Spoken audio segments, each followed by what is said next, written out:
ലൂക്കോസിന്റെ സുവിശേഷം 21 അധ്യായം 7 വാക്യം. ഗുരു, അത് എപ്പോൾ ഉണ്ടാകും? ഗുരു, അത് എപ്പോൾ ഉണ്ടാകും? അത് സംഭവിപ്പാറാകുമ്പോഴുള്ള ലക്ഷണം എന്ത് എന്ന് അവർ അവനോട് ചോദിച്ചു. ലൂക്കോസ് സുവിശേഷം 21 അധ്യായം നിങ്ങൾ അടയാളപ്പെടുത്തണം. ഈ മീറ്റിംഗ് കഴിഞ്ഞിട്ടും നിങ്ങളുടെ കുടുംബ പ്രാർത്ഥനകളിലൊക്കെ ഒന്ന് മനസ്സിരുത്തി ഈ ഭാഗങ്ങൾ വായിക്കുന്നത് നിങ്ങൾക്ക് പ്രയോജനം ചെയ്യും. ദൈവത്തിൻ്റെ വചനത്തിന് മാറ്റമില്ല, എന്നാൽ ദൈവത്തിൻ്റെ വചനം നമ്മിൽ മാറ്റം വരുത്തും. ദൈവത്തിൻ്റെ വചനത്തെ രൂപാന്തരപ്പെടുത്തുവാൻ ആർക്കും സാധ്യമല്ല, എന്നാൽ ദൈവത്തിൻ്റെ വചനം നമുക്ക് രൂപാന്തരം നൽകും.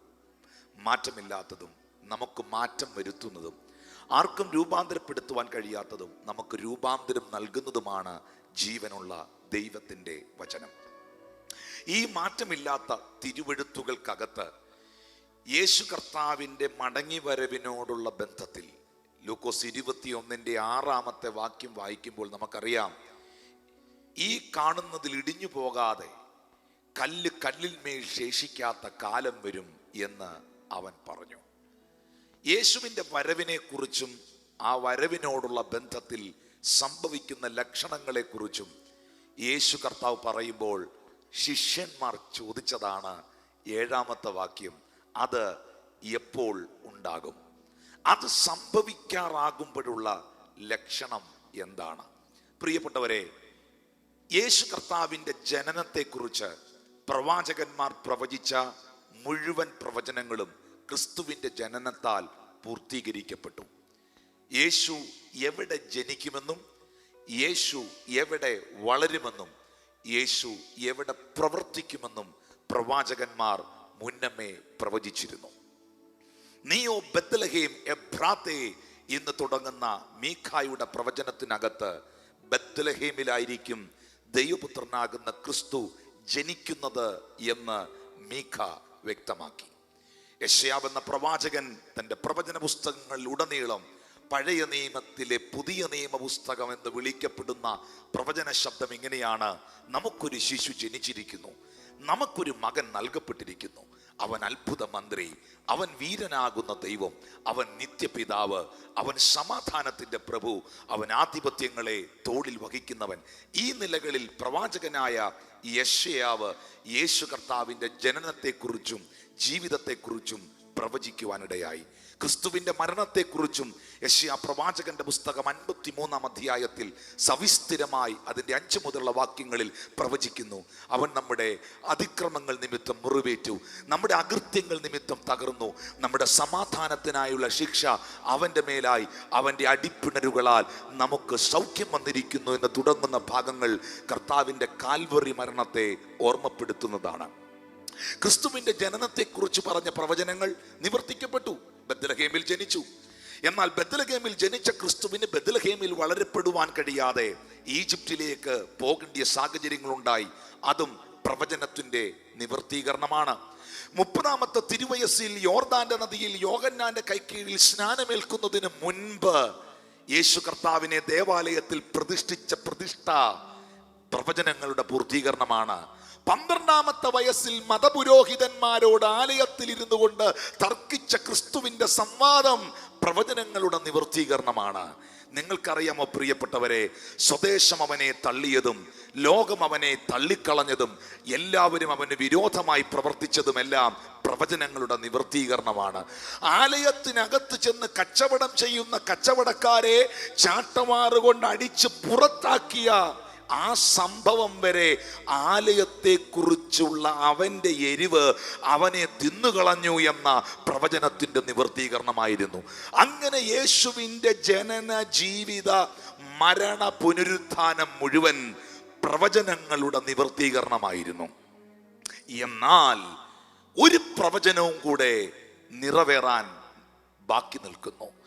ക്രിസ്തുവിൻ്റെ ഈ ഭൂമിയിലെ ജീവകാലത്ത് പ്രവാചകന്മാർ പ്രവചിച്ച പ്രവചനമുണ്ട്, ദൂതന്മാർ പറഞ്ഞ ആലോചനകളുണ്ട്, ദൈവികമായ സ്വപ്നങ്ങളിലൂടെ ദൈവികമായ ഇടപെടലുകളിലൂടെ വെളിപ്പെട്ട വെളിപ്പെടുത്തലുകളുണ്ട്. എന്നാൽ അതിൽ ഗൗരവമായി കാണേണ്ട ഒരു പ്രവചനമുണ്ട്. അതാണ് അപ്പോസ്തല പ്രവൃത്തികൾ 1-ാം അധ്യായത്തിന്റെ 11-ാമത്തെ വാക്യം എന്ന് വിശേഷിപ്പിക്കുന്നത്.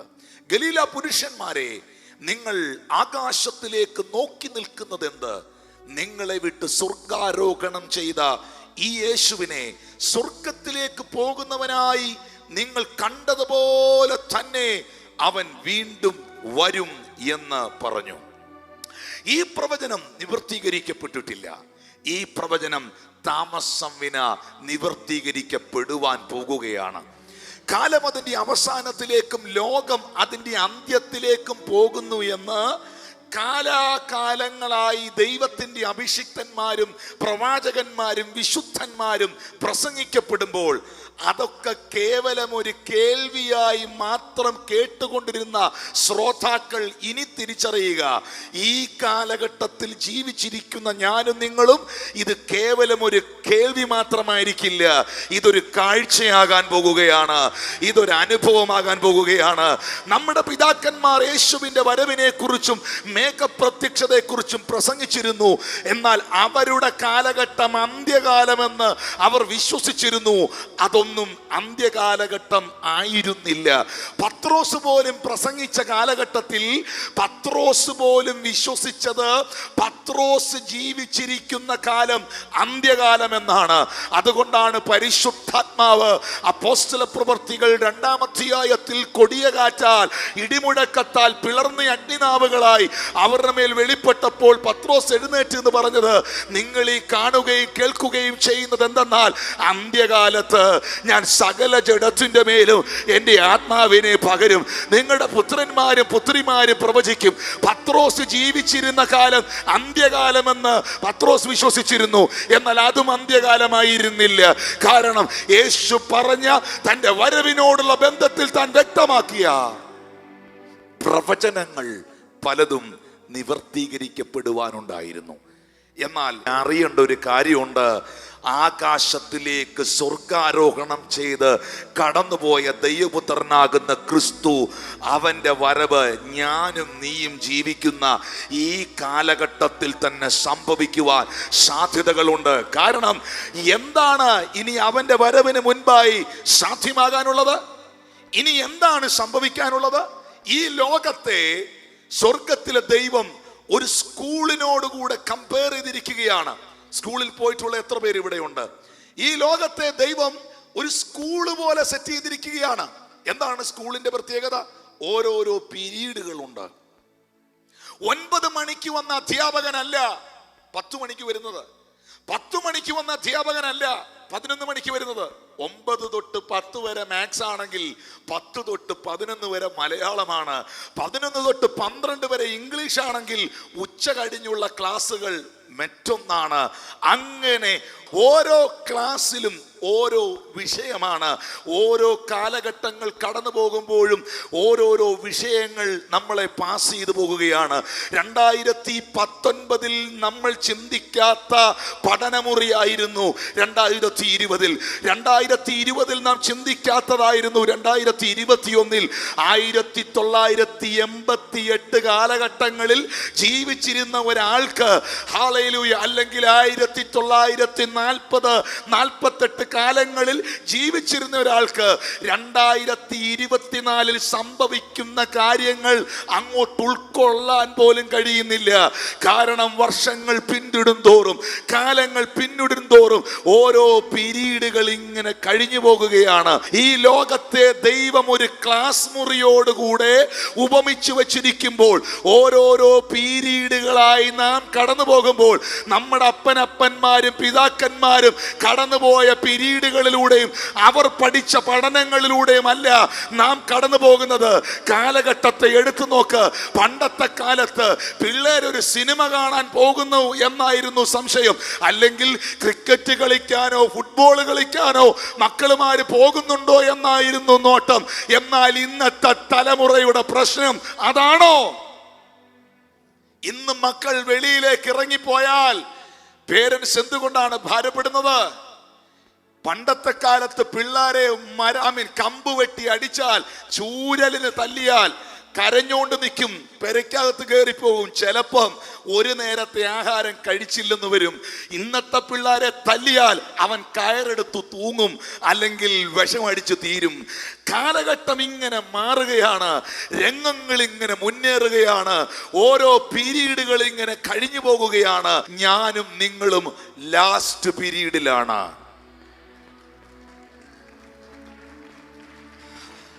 ഈ ലാസ്റ്റ് പീരീഡിലാണെന്ന് സ്കൂളിൽ പോയിട്ടുള്ളവർക്കറിയാം. ഏറ്റവും സന്തോഷമുള്ള പീരീഡ് ഏതാ? കമോൺ, ഏറ്റവും സന്തോഷമുള്ള പീരീഡ് ഏതാ? ലാസ്റ്റ് പീരീഡ് ആണ്. എന്താണ് ലാസ്റ്റ് പീരീഡ് ആഗ്രഹിക്കുന്നത്? ലാസ്റ്റ് പീരീഡ് ആയാൽ വീട്ടിൽ പോകാം, ലാസ്റ്റ് പീരീഡ് ആയാൽ കൂട്ടമണി അടിച്ച് വീട്ടിലേക്ക് പോകാം. വീട്ടിൽ ചെല്ലുമ്പോൾ അമ്മച്ചി ഉണ്ടാക്കി വെച്ചിരിക്കുന്ന പഴംപൊരിയും ചായയും കഴിക്കാം. വീട്ടിൽ ചെല്ലുമ്പോൾ എനിക്കുള്ള സ്നാക്കുകൾ എനിക്ക് കഴിക്കാം. എനിക്ക് ഫ്രീഡം ഉണ്ടാകും, സ്വാതന്ത്ര്യമുണ്ടാകും. അതൊരു വലിയ സന്തോഷമാണ്. അവസാനത്തെ പീരീഡിൽ ഇരിക്കുന്ന വിദ്യാർത്ഥിക്ക് ഒരു വീടുണ്ടെന്ന് ഉറപ്പുണ്ടെങ്കിൽ, അവിടെ കാത്തിരിക്കുന്ന അപ്പനും അമ്മയും ഉണ്ടെന്ന് ഉറപ്പുണ്ടെങ്കിൽ, കൃത്യമായി ഞാൻ വീട്ടിൽ ചെല്ലും എന്ന് ഉറപ്പുണ്ടെങ്കിൽ അവൻ കൈയടിക്കാതിരിക്കില്ലെന്നേ. ഇത് ലാസ്റ്റ് പീരീഡ് ആണെന്നേ. അവൻ മിണ്ടാതിരിക്കില്ലെന്നേ. ഇത് ലാസ്റ്റ് പീരീഡ് ആണെന്നേ. ഹല്ലേലൂയ. കാഹള ശബ്ദം കേൾക്കാറായി, കൂട്ടമണി മുഴങ്ങാറായി, മരിച്ചവർ അക്ഷയരായി ഉയർക്കും, ജീവനോടെ ശേഷിക്കുന്നവർ ഈ ഭൂമിയിൽ രൂപാന്തരപ്പെടും. കർത്താവ് താൻ ഗംഭീരനാദത്തോടും പ്രധാന ദൂതന്റെ ശബ്ദത്തോടും ദൈവത്തിന്റെ കാഹളത്തോടും അവൻ മധ്യാകാശത്തിൽ കടന്നു വരും. ക്രിസ്തുവിൽ മരിച്ച വിശുദ്ധന്മാർ മുൻപേ ഉയർത്തെഴുന്നേൽക്കും. അത് വിശ്വസിക്കുന്നവർ കൈകൾ അടിച്ച് കർത്താവിന് നന്ദി പറയാം. കല്ലറയിലുള്ളവർ ദൈവപുത്രന്റെ ശബ്ദം കേൾക്കുകയും നന്മ ചെയ്തവർ ജീവനായും തിന്മ ചെയ്തവർ ന്യായവിധിക്കായും ഉണരുന്ന നാഴിക വരുന്നു. അവസാനത്തെ പീരീഡിൽ വന്നിരിക്കുന്ന വിദ്യാർത്ഥിയുടെ ശ്രദ്ധയ്ക്ക് വീട്ടിൽ പോകാൻ തയ്യാറായിരുന്നോണം. ലാസ്റ്റ് പീരീഡിൽ ഇരിക്കുന്നവൻ ബുക്ക് അടിച്ചു വാരിയിടില്ല. ബുക്കെല്ലാം പെറുക്കി അടുക്കി ബാഗിനകത്ത് കയറ്റി സിബിട്ട് വാട്ടർ ബോട്ടിലും കുടയും എടുത്ത് സെറ്റ് ചെയ്ത് വെക്കും. അവനറിയാം മണി മുഴങ്ങുമ്പോൾ വീട്ടിലേക്ക് പോകണമെന്ന്. കാഹളം ധ്വനിച്ചാൽ, കർത്താവ് മടങ്ങി വന്നാൽ, ഈ വർഷത്തിൽ യേശു തിരിച്ചു വന്നാൽ, ഈ പറഞ്ഞ പ്രവചനം നിവർത്തീകരിക്കപ്പെട്ടാൽ നീ അവനോടുകൂടെ എടുക്കപ്പെടുമെന്നുള്ള ഉറപ്പ് നിനക്കുണ്ടോ? ഇല്ല എന്നുണ്ടെങ്കിൽ ആ ഉറപ്പ് പ്രാപിക്കാനാണ് ഞങ്ങൾ സുവിശേഷം പ്രസംഗിക്കുന്നത്. ഇത് കേവലം വിടുതലും രോഗശാന്തിയും പ്രവചനവും അത്ഭുതവുമായി തീരുന്ന ഒന്നല്ല. ദൈവത്തിന്റെ ആത്മാവ് നിന്നോട് പ്രവചിച്ചത് നിന്റെ അകത്ത് ക്രിസ്തു വിശ്വാസം ഉണ്ടാകാനാണ്. യേശു നിങ്ങളെ സൗഖ്യമാക്കിയത് നിങ്ങളുടെ അകത്ത് ദൈവവിശ്വാസം ഉണ്ടാകുവാനും ആ സൗഖ്യത്തിലൂടെ ദൈവം ജീവിക്കുന്നു എന്ന് തിരിച്ചറിഞ്ഞ് അവന്റെ വചനത്തെ അനുസരിച്ച് അവന്റെ പാതയിൽ മുന്നോട്ട് പോകുവാനുമാണ്. നിങ്ങളുടെ ശരീരത്തിൽ എന്തിനു വേണ്ടിയാണ് പരിശുദ്ധാത്മശക്തി വെളിപ്പെട്ടത്? നിങ്ങളുടെ ശരീരത്തിൽ പരിശുദ്ധാത്മശക്തി വെളിപ്പെട്ടത് കേവലം കൈയടിപ്പിക്കാനോ കേവലം പാട്ടുപാടിക്കാനോ അല്ല. ക്രിസ്തുവിനെ മരിച്ചവരുടെ ഇടയിൽ നിന്ന് ഉയർപ്പിച്ച ആത്മാവ് നിന്റെ മേളിൽ വന്നത് മരിച്ചവരുടെ ഇടയിൽ നിന്ന് നിനക്കും ഒരു പുനരുത്ഥാനം ഉണ്ടാകാൻ വേണ്ടിയിട്ടാണ്. എത്ര പേർക്ക് വിശ്വസിക്കാൻ കഴിയുന്നുണ്ട്? യേശു വരാറായി. Jesus Christ is coming soon. ഹല്ലേലൂയ. ശിഷ്യന്മാർ ചോദിക്കുന്നു, ഗുരു, മാസ്റ്റർ, അതെപ്പോൾ സംഭവിക്കും? അത് സംഭവിക്കാറാകുമ്പോഴുള്ള ലക്ഷണം എന്താണ്? യേശു പറഞ്ഞു 8-ാമത്തെ വാക്യത്തിൽ, ആരും നിങ്ങളെ തെറ്റിക്കാതിരിക്കാൻ സൂക്ഷിച്ചുകൊള്ളുവീൻ. സമയം അടുത്തിരിക്കുന്നു എന്ന് പറഞ്ഞ് അനേകർ എന്റെ പേരെടുത്തു വരും, അവരെ അനുഗമിക്കരുത്. നിങ്ങൾ യുദ്ധങ്ങളെയും കലഹങ്ങളെയും കുറിച്ച് കേൾക്കുമ്പോൾ ഞെട്ടിപ്പോകരുത്. അതാദ്യം സംഭവിക്കേണ്ടത് തന്നെ, അവസാനം ഉടനെ അല്ലാതാനും. പിന്നെ അവൻ അവരോട് പറഞ്ഞത്, ജാതി ജാതിയോടും രാജ്യം രാജ്യത്തോടും എതിർക്കും.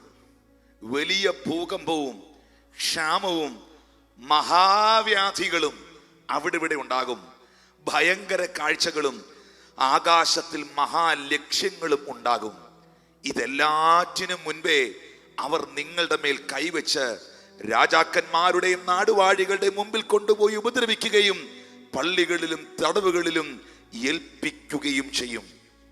25 മുതലുള്ള വാക്യത്തിൽ പറയുന്നു, സൂര്യനിലും ചന്ദ്രനിലും നക്ഷത്രങ്ങളിലും ലക്ഷ്യങ്ങൾ ഉണ്ടാകും. കടലിന്റെയും ഓളത്തിന്റെയും മുഴക്കം നിമിത്തം ഭൂമിയിലെ ജാതികൾക്ക് നിരാശയോടുകൂടിയ പരിഭ്രമമുണ്ടാകും.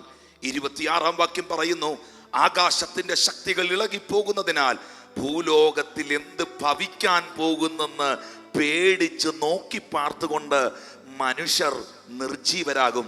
അപ്പോൾ മനുഷ്യപുത്രൻ ശക്തിയോടും മഹാ തേജസ്സോടും കൂടെ മേഘത്തിൽ വരുന്നത് അവർ കാണും. ഇത് സംഭവിച്ചു തുടങ്ങുമ്പോൾ നിങ്ങളുടെ വീണ്ടെടുപ്പ് അടുത്തു വരുന്നത് കൊണ്ട് നിവർന്ന് തല പൊക്കുവീൻ. ഇത് ഈ പറയപ്പെട്ട ലക്ഷണങ്ങൾ സംഭവിച്ചു തുടങ്ങുമ്പോൾ നിരാശപ്പെടുകയല്ല വേണ്ടത്. മഹാവ്യാധികൾ കാണുമ്പോൾ നിരാശപ്പെടുകയല്ല വേണ്ടത്. കാലാവസ്ഥയിലെ പ്രതികൂലങ്ങൾ കാണുമ്പോൾ നിരാശപ്പെടുകയല്ല വേണ്ടത്. ഈ പറയപ്പെട്ട ലക്ഷണങ്ങൾ, ഭൂകമ്പവും ക്ഷേമവും രാജ്യങ്ങൾ തമ്മിലുള്ള അനൈക്യതയും ഒക്കെ കാണുമ്പോൾ നിവർന്ന് നിന്റെ തല ഉയർത്തി പിടിച്ചു നിൽക്കുക. കാരണം ഏതു സമയത്തും ഈ പറഞ്ഞ വാഗ്ദത്തം ചെയ്ത കർത്താവ് മനുഷ്യപുത്രൻ ശക്തിയോടും തേജസ്സോടും മധ്യാകാശത്തിൽ വെളിപ്പെടും. അവ എല്ലാവർക്കും അറിയാൻ കഴിയത്തില്ല. അവന്റെ തൊഴുത്തിലുള്ള ആടുകൾ മാത്രം ആ ശബ്ദത്തെ തിരിച്ചറിയും. അവന്റെ തൊഴുത്തിലുള്ള ആടുകൾ മാത്രം ആ ശബ്ദത്തെ ഐഡന്റിഫൈ ചെയ്യും. കർത്താവ് താൻ ഗംഭീര നാദത്തോടും പ്രധാന ദൂതന്റെ ശബ്ദത്തോടും മടങ്ങി വരുമ്പോൾ അവന്റെ ജനം അത് മനസ്സിലാക്കും. 8-ാമത്തെ വാക്യം, അതിന്റെ അർത്ഥം എന്താ? സത്യത്തിൽ നിന്നും വിശ്വാസ ജീവിതത്തിൽ നിന്നും വലിയ പിന്മാറ്റങ്ങൾ മനുഷ്യനിൽ സംഭവിക്കും. 9-ാമത്തെ വാക്യത്തിന്റെ പൂർണ്ണത എന്താ? രാജ്യങ്ങൾ തമ്മിൽ അനൈക്യതകൾ ഉണ്ടാകും. വലിയ സംഭവങ്ങൾ ഈ ദിവസങ്ങളിൽ വീണ്ടും അതിന്റെ ശക്തിയോടെ സംഭവിക്കും. ജാതി ജാതിയോടും രാജ്യം രാജ്യങ്ങളോടും എതിർക്കും. ഇന്നത്തെ സകല കലാപങ്ങളും സകല പ്രശ്നങ്ങളും മതത്തിന്റെയും ജാതിയുടെയും പേരിലല്ലേ? സകല കുലകളും നടക്കുന്നത് ജാതിയുടെ പേരിലല്ലേ? ഇന്നത്തെ മുഴുവൻ സംഭവങ്ങളും മുഴുവൻ കാര്യങ്ങളും എടുത്തു പഠിച്ചാൽ കംപ്ലീറ്റും ഇതിന്റെ പിറകിൽ ചലിക്കുന്നത് റിലീജിയനാണ്, മതമാണ്. യേശു ഈ ഭൂമിയിൽ വന്നത് ഒരു മതസ്ഥാപകനായിട്ടല്ല. യേശു ഈ ഭൂമിയിൽ വന്ന് ഒരു മതവും സ്ഥാപിച്ചിട്ടില്ല. ഏത് മനുഷ്യനെയും പ്രകാശിപ്പിക്കുന്ന സത്യവെളിച്ചം ഈ ലോകത്തിലേക്ക് വന്നു എന്ന് പറയുമ്പോൾ അതിൽ മതമില്ല, അതിൽ ജാതിയില്ല, അതിൽ വർഗ വർണ്ണ വ്യത്യാസമില്ല. പൗലോസ് പറയുന്നു, കർത്താവിന്റെ നാമം വിളിച്ചപേക്ഷിക്കുന്ന ഏവനും രക്ഷിക്കപ്പെടും. യോഹന്നാൻ 1:12. അവനെ കൈക്കൊണ്ട് അവന്റെ നാമത്തിൽ വിശ്വസിക്കുന്ന ഏവർക്കും അവൻ ദൈവത്തിന്റെ മക്കളാകുവാൻ അധികാരം നൽകിയിരിക്കുന്നു. യേശുവേ എന്ന് വിളിച്ചാൽ അഖിലാണ്ടത്തെ സൃഷ്ടിച്ചവൻ നിന്റെ ആത്മാവിലേക്ക് ഇറങ്ങി വരും. Thank you Lord Jesus. സത്യത്തിൽ നിന്നും വിശ്വാസ ജീവിതത്തിൽ നിന്നുമുള്ള പിന്മാറ്റമാണ് ക്രിസ്തുവിന്റെ വരവിന് മുമ്പ് നടക്കുന്ന 1-ാമത്തെ വിഷയം. 2-ാമത്തെ വിഷയം രാജ്യങ്ങളുടെ അനൈക്യതയാണ്. 3-ാമത്തെ വിഷയം ജാതിയുടെയും മതത്തിന്റെയും പേരിലുള്ള കലാപങ്ങളാണ്. 4-ാമത്തെ വിഷയം ആഗോളമായ സാമ്പത്തികമായ പ്രതിസന്ധിയും മഹാരോഗങ്ങളും. വലിയ പ്രതിസന്ധികൾ ലോകത്തിൽ ഉണ്ടാകുന്നു. ആഗോളമായ ക്രൈസ്തവ പീഡനമാണ് 12-ാമത്തെ വാക്യം. ഇതെല്ലാറ്റിനും മുൻപേ അവർ നിങ്ങളുടെ മേൽ കൈവച്ച് രാജാക്കന്മാരുടെയും നാടുവാഴികളുടെയും മുമ്പിൽ കൊണ്ടുപോയി ഉപദ്രവിക്കുകയും പള്ളികളിലും തടവുകളിലും ഏൽപ്പിക്കുകയും ചെയ്യും. ക്രൈസ്തവ പീഡനങ്ങൾ ഇന്ന് വർദ്ധിക്കുന്നു. കേരളത്തിലായിരിക്കുന്ന നിങ്ങൾക്ക് എന്തറിയാം? അതിശക്തമേറിയ ക്രൈസ്തവ പീഡനങ്ങൾ വർദ്ധിക്കുന്നുണ്ട്. ഇത് വർദ്ധിക്കുമ്പോൾ നമ്മൾ മനസ്സിലാക്കേണ്ട ഒരു കാര്യമുണ്ട്. നമ്മുടെ കർത്താവിന്റെ വരവ് അതിവേഗം സംഭവിക്കാൻ പോവുകയാണ്. പീഡനങ്ങൾ ഏറ്റുവാങ്ങിയ ദൈവമനുഷ്യന്മാർ, ഈ ഭൂമിയിൽ ഉപദ്രവമേറ്റ ദൈവമനുഷ്യന്മാർ നോർത്ത് ഇന്ത്യയുടെ ഗ്രാമങ്ങളിൽ ഗ്രഹാം സ്റ്റെയിൻസും തൻ്റെ മകനായ തിമോത്തിയും ഫിലിപ്പും ഉൾപ്പെടെയുള്ളവർ തേജസ്സിൽ എഴുന്നേറ്റ് വരുന്ന ഒരു ദിനമുണ്ട്. അത് എത്ര പേർക്ക് വിശ്വസിക്കാൻ കഴിയും? ഹല്ലേലൂയ. ഒഡീഷയുടെ മണ്ണിൽ നീറിയിടുങ്ങിയ വണ്ടിക്കകത്ത് ജീപ്പിനകത്ത് പെട്രോൾ ഒഴിച്ച് കത്തിച്ചു കളഞ്ഞ ഫിലിപ്പും തിമോത്തിയും ഗ്രഹാം സ്റ്റെയിൻസും കർത്താവിന്റെ കാഹളം ധ്വനിക്കുമ്പോൾ ദേശം കാണുക, രാജ്യം കാണുക, ജ്യോതിസുകളായി എഴുന്നേറ്റ് നിൽക്കുമെന്ന് വിശ്വസിക്കുന്നവരുണ്ടോ? പീഡനങ്ങൾ കൊണ്ടോ, വെല്ലുവിളികൾ കൊണ്ടോ, ആപത്തുകൾ കൊണ്ടോ, ഭീഷണികൾ കൊണ്ടോ ഇത് അവസാനിക്കുന്നതല്ല. ഇവിടെ ഒരു രക്തസാക്ഷി ഉണ്ടാകുമ്പോൾ അവന്റെ ചോരയിൽ നിന്ന് ലക്ഷക്കണക്കിന് സുവിശേഷകർ ദൈവം എഴുന്നേൽപ്പിക്കുകയാണ്. ഇത് തളരുന്നതല്ല, ഇത് വളരുന്നതാണ്. ഇത് തകർക്കപ്പെടുന്നതല്ല, ഇത് പണിയപ്പെടുന്നതാണ്. വിശ്വസിക്കുന്ന ദൈവമക്കൾ ശബ്ദമുയർത്തി ദൈവത്തിന് നന്ദി പറ. ഹല്ലേലൂയ, ഹല്ലേലൂയ, ഹല്ലേലൂയ. അതിശക്തമേറിയ ആഗോളമായ ക്രൈസ്തവ പീഡനങ്ങൾ യേശുവിന്റെ വരവിന്റെ ലക്ഷണമാണ്. സൂര്യനിലും ചന്ദ്രനിലും നക്ഷത്രങ്ങളിലും ലക്ഷ്യങ്ങൾ ഉണ്ടാകും. കടലിന്റെയും ഓളത്തിന്റെയും മുഴക്കം നിമിത്തം ഭൂമിയിലെ ജാതികൾക്ക് നിരാശയോടുകൂടിയ പരിഭ്രമമുണ്ടാകും.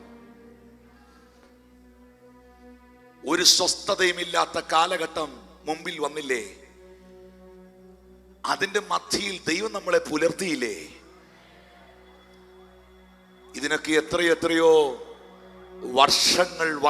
വർഷങ്ങൾക്ക് മുമ്പ് ഭക്തൻ തന്റെ തൂലികയെടുത്ത് ആത്മാവിൽ എഴുതി, യുദ്ധങ്ങൾ, ക്ഷാമങ്ങൾ, ഭൂകമ്പങ്ങൾ, പല വ്യാധികളാൽ ജനം നശിച്ചിടുന്നേ, രാജ്യം രാജ്യങ്ങളോട് എതിർത്ത് തുടങ്ങിയല്ലോ, ഒരുങ്ങിയിടാം, ഒരുങ്ങിയിടാം, ഒരുങ്ങിയിടാം. ഒരു സ്വസ്ഥതയുമില്ല മനുഷ്യർക്കിഹേ, ഒരുങ്ങിയിടാം.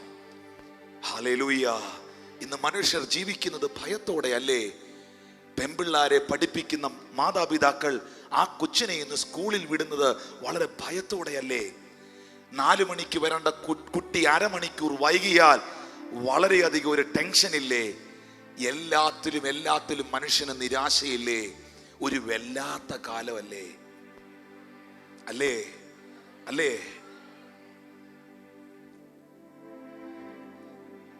ശ്രദ്ധിക്കണം. ഇനി പറയുന്ന കാര്യങ്ങൾ ശ്രദ്ധിക്കണം.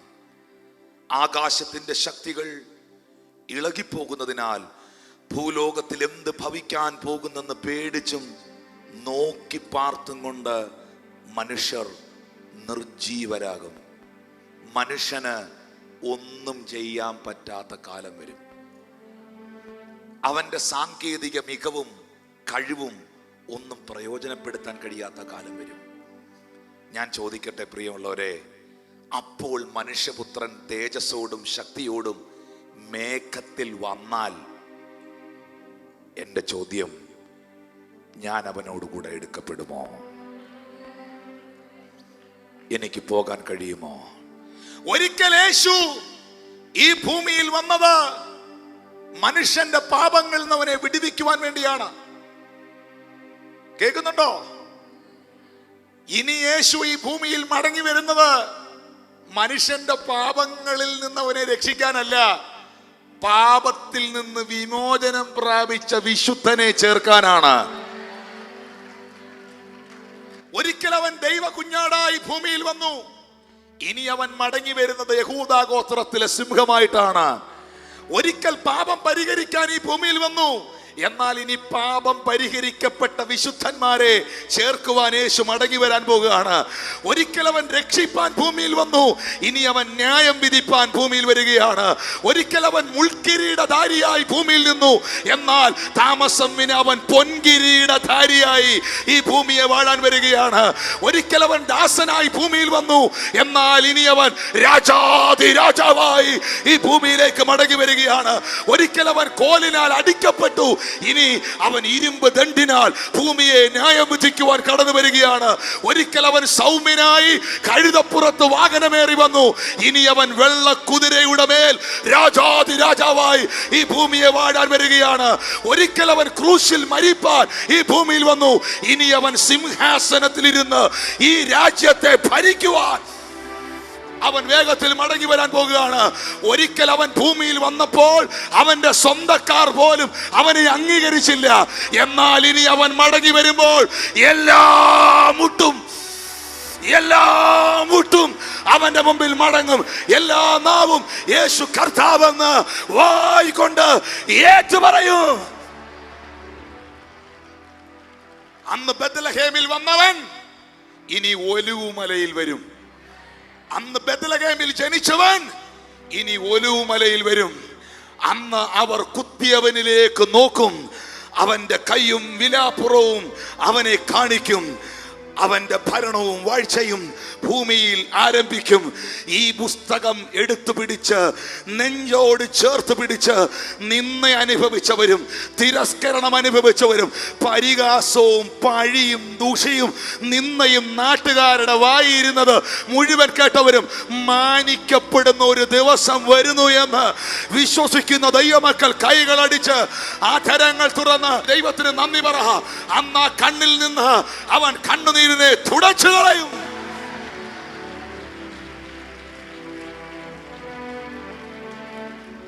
Thank you, Lord Jesus. 2 Timotheos 3-ാം അധ്യായം 1 മുതൽ 5 വരെയുള്ള വാക്യങ്ങളിൽ പറയുന്നു, അന്ത്യകാലത്ത് ദുർഘട സമയങ്ങൾ വരുമെന്ന് അറിയുക. But know this, that in the last days terrible times shall come. അന്ത്യകാലത്ത് ദുർഘട സമയങ്ങൾ വരുമെന്ന് അറിയുക. എന്താണ് ആ കാലത്തിന്റെ പ്രത്യേകത? 2-ാം വാക്യം പറയുന്നു, മനുഷ്യർ സ്വസ്നേഹികളും ദ്രവ്യാഗ്രഹികളും വമ്പ് പറയുന്നവരും അഹങ്കാരികളും ദൂഷകന്മാരും അമ്മയപ്പന്മാരെ അനുസരിക്കാത്തവരും നന്ദി കെട്ടവരും അശുദ്ധരും വാത്സല്യമില്ലാത്തവരും ഇണങ്ങാത്തവരും ഏഷണിക്കാരും അജിതേന്ദ്രിയന്മാരും ഉഗ്രന്മാരും. പക്ഷേ ഇവര് എണ്ണുന്നില്ല. ഇവർ ജീവിച്ചിരിക്കുന്ന കാലഘട്ടം, ഈ കാലഘട്ടത്തിൽ ഇങ്ങനെയുള്ളവരുണ്ടോ എന്ന് അവരും കൂടെ ഒന്ന് മനസ്സിലാക്കട്ടെ. സ്വസ്നേഹികൾ,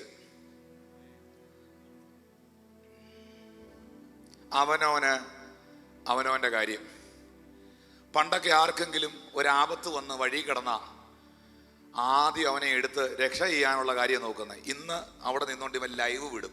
ഇപ്പോൾ ഒരാൾ റോഡിൽ കിടക്കുകയാണ്, അവന്റെ ചോര വാർന്നൊഴുകിക്കൊണ്ടിരിക്കുന്നു. ഇവന് എത്ര ലൈക്ക് കിട്ടും, ഷെയർ കിട്ടും എന്നുള്ളതാണ് അവന്റെ ആഗ്രഹം. സ്വാർത്ഥർ, സ്വസ്നേഹികൾ.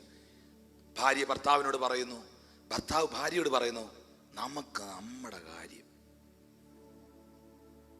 പിള്ളേർക്കൂടെ പറഞ്ഞു കൊടുത്തിരിക്കുക, ആരെയും നീ സഹായിക്കാനോ സ്നേഹിക്കാനോ ഒന്നും പോകരുത്, നിനക്ക് നിന്റെ കാര്യം. കൈവക്കണ്ട, പ്രാർത്ഥിച്ചാൽ മതി. മനുഷ്യർ സ്വസ്നേഹികളായിരിക്കുന്നു. ദ്രവ്യാഗ്രഹികൾ, പണത്തിന് വേണ്ടി എന്തും ചെയ്തു കളയും. അവരുടെ ടാർഗറ്റ് അതാണ്. വമ്പ് പറയുന്നവർ അന്ത്യകാലത്ത് ഉണ്ടാകുന്ന പറഞ്ഞേ. അഹങ്കാരികൾ ഉണ്ടോ? ഉണ്ടെങ്കിൽ പറയണം. ദൂഷകന്മാർ, അമ്മയപ്പന്മാരെ അനുസരിക്കാത്ത തലമുറ, നന്ദി കെട്ടവർ ഉണ്ടോന്നോ? കൊടുത്ത കൈക്ക് അടി മേടിച്ചവരെല്ലാം ഒരു ഹല്ലേലിയ പറഞ്ഞേ. ആണ്ടോ? എണ്ണം ഉണ്ടെന്നറിയാവോ? നന്ദി കെട്ടവർ, അശുദ്ധർ, വാത്സല്യമില്ലാത്തവർ, ഇണങ്ങാത്തവർ, നന്ദി കെട്ടവർ, ദൂഷകന്മാർ, ഇണങ്ങാത്തവർ, വിധേയപ്പെടില്ല, ആർക്കും അവർ വഴങ്ങിക്കൊടുക്കില്ല. വർദ്ധിച്ചു വരികയല്ലേ? ഓഫീസൊക്കെ നടത്തുന്നവരുടെയൊക്കെ കഷ്ടപ്പാട് ചോദിച്ചാൽ മതി. 11-ാമത്തെ കാര്യമുണ്ടോ? ഏഷണിക്കാർ. നിങ്ങളുടെ ചിരി കാണുമ്പോൾ അറിയാലോ ഉണ്ടെന്ന്. ഏഷണിക്കാർ, അജേന്ദ്രിയന്മാർ, ഉഗ്രന്മാർ, സൽഗുണദോഷികൾ, ദ്രോഹികൾ, ധാർഷ്ട്യക്കാർ, നിഗളികൾ. ഇതൊക്കെ വർദ്ധിക്കല്ലേ? ദൈവപ്രിയമില്ലാതെ ഭോഗപ്രിയരായവർ. ഇനി 19 കാര്യങ്ങൾ അവിടെ എഴുതിയിട്ടുണ്ട്. 19-ാമത്തെ കാര്യം, ഭക്തിയുടെ വേഷം ധരിച്ച് അതിൻ്റെ ശക്തിയെ ത്യജിക്കുന്നവർ. പുറമേ നോക്കിയാൽ അവർക്ക് ഭയങ്കര ഭക്തിയുടെ വേഷമാണ്, കൃത്യമായ ഭക്തിയുടെ വേഷം. അങ്ങനെ വേഷമുണ്ട്, പക്ഷെ ശക്തിയില്ല. വാഗൊണ്ട് പറയാമോ? ശബ്ദമല്ല നമുക്ക് വേണ്ടത്, ശക്തിയാണ്. പക്ഷെ ശബ്ദത്തെക്കാൾ അധികം നമ്മളിൽ വെളിപ്പെടേണ്ടത് ശക്തിയാണ്. ഭക്തിയുടെ വേഷം ധരിച്ച് അതിൻ്റെ ശക്തിയെ ത്യജിക്കുന്നവരാകരുത്. ഹല്ലേലൂയ. ചേർന്നൊരാമീൻ പറഞ്ഞേ. ഇനി കേട്ടോ, ഇനി ഒരു കാര്യം കൂടെ അടിവര കേട്ടോ. എൻ ടൈമിൽ, അന്ത്യകാലത്ത് ഉള്ളൊരു പ്രശ്നമാണ്. 2 തിമോത്തി 3:12. 2 തിമോത്തി 3:12 പറയുന്നു, എന്നാൽ ക്രിസ്തുവേശുവിൽ ഭക്തിയോടെ ജീവിക്കാൻ മനസ്സുള്ളവർക്കെല്ലാം ഉപദ്രവം ഉണ്ടാവും. ക്രിസ്തുവേശുവിൽ ഭക്തിയോടെ ജീവിക്കാൻ ഈ സത്യവചനം അനുസരിച്ച്, ഈ വിശുദ്ധ ബൈബിളിൽ എഴുതിയിരിക്കുന്നത് പോലെ ദൈവകൽപ്പന അനുസരിച്ച് വിശ്വാസ ജീവിതം നയിക്കാൻ താല്പര്യപ്പെടുന്നവനെ എല്ലാം ഒരു വഴിയിൽ, അല്ലെങ്കിൽ ഫേസ്ബുക്കിലൂടെങ്കിലും അവനെ ഉപദ്രവിക്കും. ആരും മിണ്ടുന്നില്ല. നേരിട്ട് ഉപദ്രവിക്കാൻ പറ്റുകയില്ലെങ്കിൽ അവനെ ഫേസ്ബുക്കിലൂടെങ്കിലും ഉപദ്രവിച്ചിരിക്കും. ചേർന്നൊരാമീൻ പറയാവോ? ഇതൊക്കെ മനസ്സിലാക്കിക്കൊണ്ട് തന്നെയാ നമ്മൾ രംഗത്ത് നിൽക്കുന്നേ. എന്നാൽ എല്ലാവരും കേൾക്കേണ്ട ഒരു കാര്യമുണ്ട്. 2 പത്രോസ് 3:9-10. ചിലർ താമസമെന്ന് വിചാരിക്കുന്നത് പോലെ കർത്താവ് തന്റെ വാഗ്ദത്തം നിവർത്തിക്കാൻ താമസിക്കത്തില്ല. ആരും നശിച്ചു പോകാതെ എല്ലാവരും മാനസാന്തരപ്പെടുവാൻ ഇച്ഛിച്ച് അവൻ ദീർഘക്ഷമ കാണിക്കുന്നേ ഉള്ളൂ. നിങ്ങൾ ചോദിക്കുന്നു, എന്തുകൊണ്ട് യേശു വരാൻ വൈകുന്നു? എന്തുകൊണ്ട് കർത്താവിന്റെ വരവ് വൈകുന്നു? ഒറ്റ വാക്കേ ഉള്ളൂ. ഞാൻ ചോദിക്കട്ടെ, നിങ്ങളുടെ യേശു വരുമെന്ന് പറഞ്ഞിട്ട് വന്നില്ലല്ലോ. 2000 വരുമെന്ന് പറഞ്ഞില്ലേ? ആര് പറഞ്ഞു? ബൈബിൾ പറഞ്ഞോ? 2000 വരുമെന്ന് ബൈബിൾ പറഞ്ഞോ? പറഞ്ഞിട്ടില്ല. കർത്താവിന്റെ വരവിന് മുൻപ് ലക്ഷണങ്ങളുണ്ട്. അതൊക്കെ സംഭവിക്കുമ്പോ ആ 5 കന്യകമാരെ പോലെ വിളക്കിനോടുകൂടെ എണ്ണയും എടുത്ത് ഒരുങ്ങിയിരിക്കാൻ കർത്താവ് പറഞ്ഞു. മണവാളൻ വന്ന് മുട്ടി വിളിക്കുമ്പോൾ ഉറങ്ങുന്നവരാകരുത്, നിങ്ങൾ ഉണർന്നും പ്രാർത്ഥിച്ചും കൊണ്ടിരിക്കാൻ കർത്താവ് പറഞ്ഞു. എന്നാൽ യേശുവിന്റെ വരവ് വൈകുന്നത് എന്തുകൊണ്ടാ? ഞാൻ ചോദിക്കട്ടെ, സ്നാനപ്പെടാൻ തീരുമാനം എടുത്ത ആളുകളുണ്ട്, രക്ഷിക്കപ്പെടാൻ ജീവിതത്തെ ഏൽപ്പിച്ചു കൊടുക്കുന്നവരുണ്ട്. അവര് കഴിഞ്ഞ ആഴ്ച പറയുകയാണ്, യേശു ഇതുവരെ വന്നില്ലല്ലോ എന്ന് പറയുമ്പോ, അവർ മാനസാന്തരപ്പെടുന്നതിന് മുൻപ്, അവർ ദൈവകൽപ്പന അനുസരിക്കുന്നതിന് മുൻപ് ഈ കർത്താവ് മടങ്ങി വന്നിരുന്നെങ്കിൽ അവൻ പോകുമായിരുന്നോ? പോകില്ല. കർത്താവിന്റെ വരവ് വൈകുന്നതിന്റെ കാരണം ആരും നശിച്ചു പോകുന്നത് കാണാൻ അവൻ ആഗ്രഹിക്കുന്നില്ല.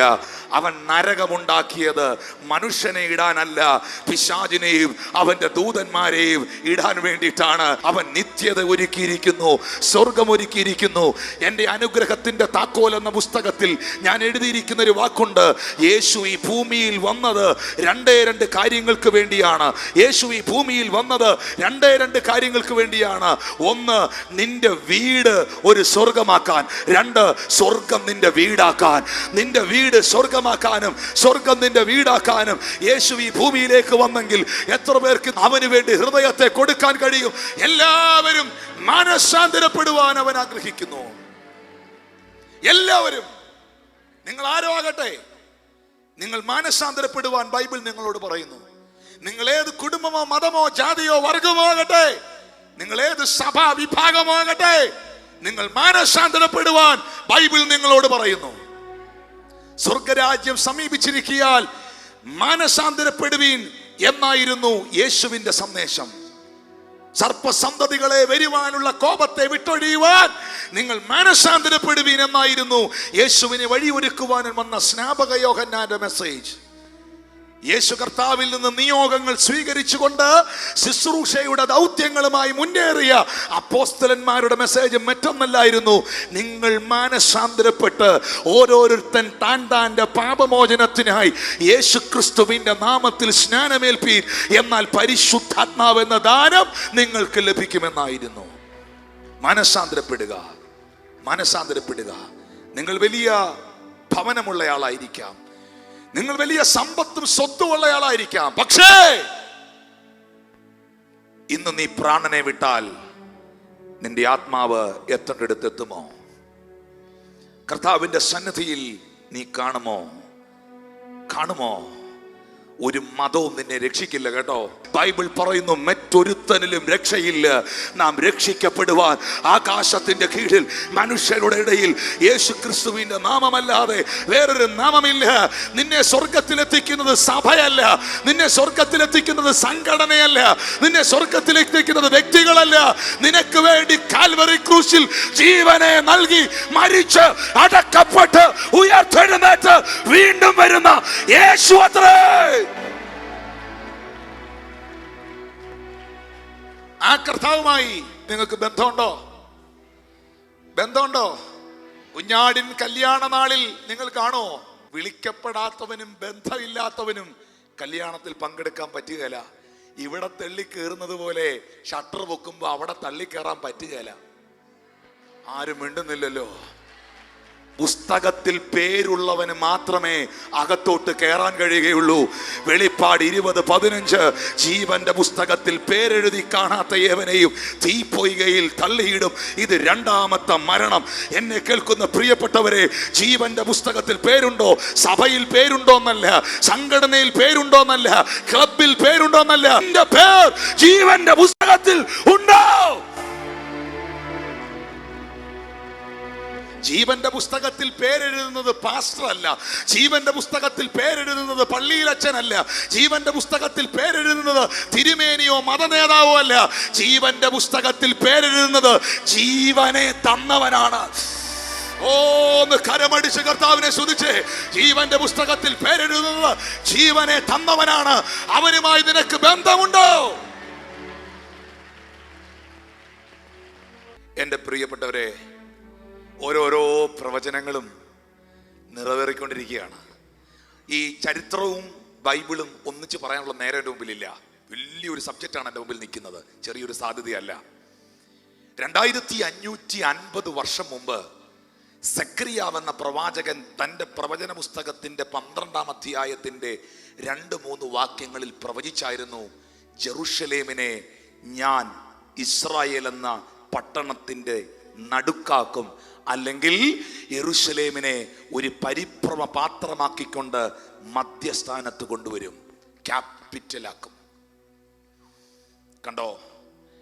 ഇത് സാധ്യമായത് ഡൊണാൾഡ് ട്രംപ് എന്ന് പറയുന്ന അമേരിക്കൻ പ്രസിഡന്റ് താൻ പ്രസിഡന്റ് ആയിരുന്ന കാലഘട്ടത്തിലാണ് ഈ പ്രൊഫസി ഫുൾഫിൽ ആയത്.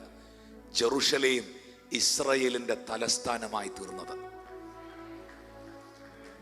ഞാനും നിങ്ങളും ജീവിച്ചിരുന്ന കാലഘട്ടത്തിലാണ് 2550 വർഷം മുമ്പ് പ്രവചിച്ച ഒരു പ്രവചനം ഫുൾഫിൽ ആയത്. 2, അറബ് ഇസ്രായേൽ രാജ്യങ്ങൾ തമ്മിലുള്ള ഐക്യതയെക്കുറിച്ച് നാം കേട്ടു. അവിടെ ഇന്ന് യുദ്ധമുണ്ടെങ്കിലും ഈ അറബ് രാജ്യങ്ങൾ തമ്മിലുള്ള ബന്ധത്തിൽ ഞങ്ങൾക്കറിയാം, നേരത്തെ ഞങ്ങൾ ഇസ്രായേൽ സന്ദർശിക്കുമ്പോൾ ഒത്തിരി ബുദ്ധിമുട്ടായിരുന്നു. ഒരൊറ്റ ഖത്തർ എയർവൈസ്, എമിറേറ്റ്സ്, ഇത്തിഹാദ്, ഇങ്ങനെയുള്ള ഒരു കുവൈറ്റ് എയർവൈസ്, ഇങ്ങനെയുള്ള ഒരു വിമാനങ്ങളും ടെൽ അവീവിൽ ഇസ്രായേലിൽ ഇറങ്ങത്തില്ല. ഖത്തറിന്റെ മുകളിലൂടെ പോലും പറക്കാൻ അനുവാദമില്ല ഇസ്രായേൽ വിമാനങ്ങൾക്ക്. എന്നാൽ ഇന്ന് ഖത്തർ എയർവൈസും എമിറേറ്റ്സും ഇത്തിഹാദും മുഴുവൻ അറബ് ഫ്ലൈറ്റുകളും ടെൽ അവീവിൽ ലാൻഡ് ചെയ്യുന്നു. അറബ് ഇസ്രായേൽ രാജ്യങ്ങൾ തമ്മിൽ ഐക്യതയിലേക്ക് വന്നുകൊണ്ടിരിക്കുന്നു. എന്നാൽ വീണ്ടും കലാപങ്ങൾ സംഭവിച്ചുകൊണ്ടിരിക്കുന്നെങ്കിലും കഴിഞ്ഞ 3 കൊല്ലങ്ങൾ അവർ വലിയ ഐക്യതയിൽ കടന്നുപോയി. ഇതൊക്കെ ആയിരക്കണക്കിന് വർഷങ്ങൾക്ക് ശേഷം സംഭവിച്ച സംഭവമാണ്.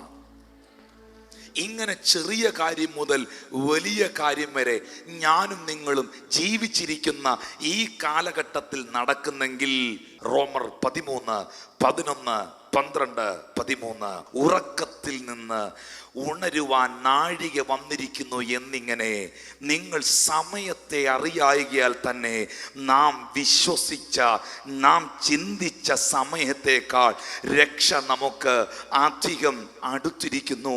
രാത്രി കഴിയാറായി, പകൽ അടുത്തിരിക്കുന്നു. അതുകൊണ്ട് നാം ഇരുട്ടിൻ്റെ പ്രവൃത്തികളെ വെച്ചു കളഞ്ഞ് വെളിച്ചത്തിൻ്റെ ആയുധവർഗം ധരിച്ചുകൊള്ളുക. നാം വിശ്വസിച്ച സമയത്തേക്കാളൊക്കെ മുൻപ് തന്നെ രക്ഷകൻ വാതിക്കൽ വന്നിരിക്കുന്നു. നാം ചിന്തിച്ച സമയത്തെക്കാളൊക്കെ മുൻപ് തന്നെ കാര്യങ്ങൾ മുൻപോട്ട് പോയിരിക്കുന്നു. ഇനി അധികം കാലമില്ല, ഇനി അധികം നാളില്ല. പ്രിയ ദൈവമക്കളെ, കാലം തികഞ്ഞു, ദൈവരാജ്യം സമീപിച്ചു. നിനക്ക് മാനസാന്തരപ്പെടുവാൻ ദൈവം ഒരവസരം തരികയാണ്. അറിഞ്ഞില്ല എന്ന് പറയാൻ കഴിയില്ല, കേട്ടില്ല എന്ന് പറയാൻ കഴിയില്ല.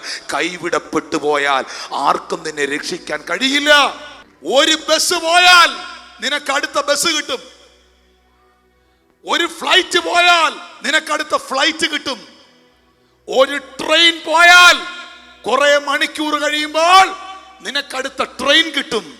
പക്ഷേ കർത്താവിന്റെ വരവിൽ നീ കൈവിടപ്പെട്ടു പോയാൽ നിനക്കൊരു സെക്കൻഡ് ചാൻസ് ഇല്ല. തിരിച്ചറിയുന്ന എത്ര പേര്? നിനക്കൊരു സെക്കൻഡ് ചാൻസ് ഇല്ല.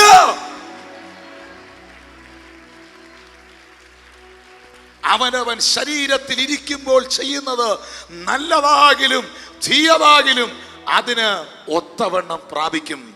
മനുഷ്യനെ നോക്കി, സംഘടനയെ നോക്കി, മേലോട്ട് വലിക്കുന്ന ശ്വാസം കീഴോട്ട് വിടാൻ പറ്റിയില്ലെങ്കിൽ കാറ്റുപോയി എന്ന് പറയുന്ന മനുഷ്യനെ ഭയന്ന് നിന്റെ നിത്യത നീ കളയരുത്, നിന്റെ നിത്യജീവൻ നീ കളയരുത്. സാഹചര്യങ്ങളെ നോക്കി നിന്റെ നിത്യത നീ കളയരുത്. ദൈവത്തിലേക്ക് തിരിയുക.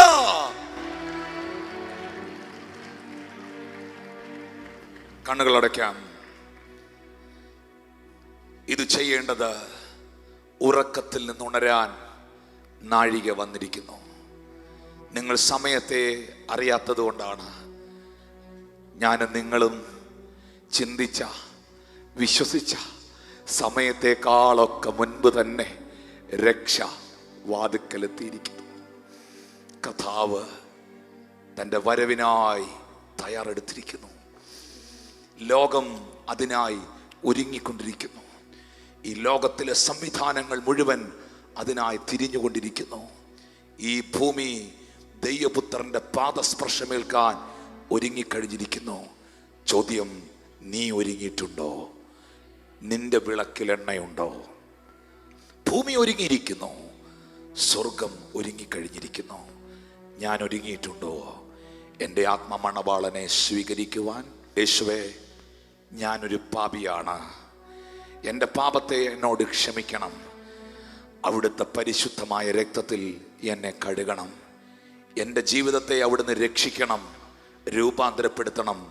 അങ്ങയുടെ വചനത്തിൻ്റെ മുമ്പിൽ എന്നെ സമർപ്പിക്കും. അവൻ്റെ വരവിൽ എടുക്കപ്പെടുവാൻ ആഗ്രഹിക്കുന്നവരെല്ലാവരും വിശുദ്ധൻ ഇനിയും തന്നെ തന്നെ വിശുദ്ധീകരിക്കട്ടെ.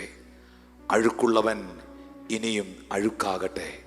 ഇതാ ഞാൻ വേഗം വരുന്നു. ഓരോരുത്തന് അവനവൻ്റെ പ്രവൃത്തികൾക്ക് തക്കവണ്ണം പകരം കൊടുക്കുവാൻ എൻ്റെ പക്കൽ ഉണ്ട്, എൻ്റെ പക്കലുണ്ട്. കൈകൾ ഉയർത്തി പറയാമോ? ആമീൻ കർത്താവേ, വേഗം വരണമേ. ആമീൻ കർത്താവേ, വേഗം വരണമേ. അപ്പോസ്തലന്മാരും വിശുദ്ധന്മാരും അന്നത്തെ കാലത്ത് പിരിഞ്ഞത് മാറാനാഥ എന്ന് പറഞ്ഞുകൊണ്ടാണ്. മാറാനാഥ എന്ന് പറഞ്ഞാൽ നമ്മുടെ കർത്താവ് വരുന്നു എന്നാണ്. നമ്മുടെ കർത്താവ് വരുന്നു. Jesus is coming very soon.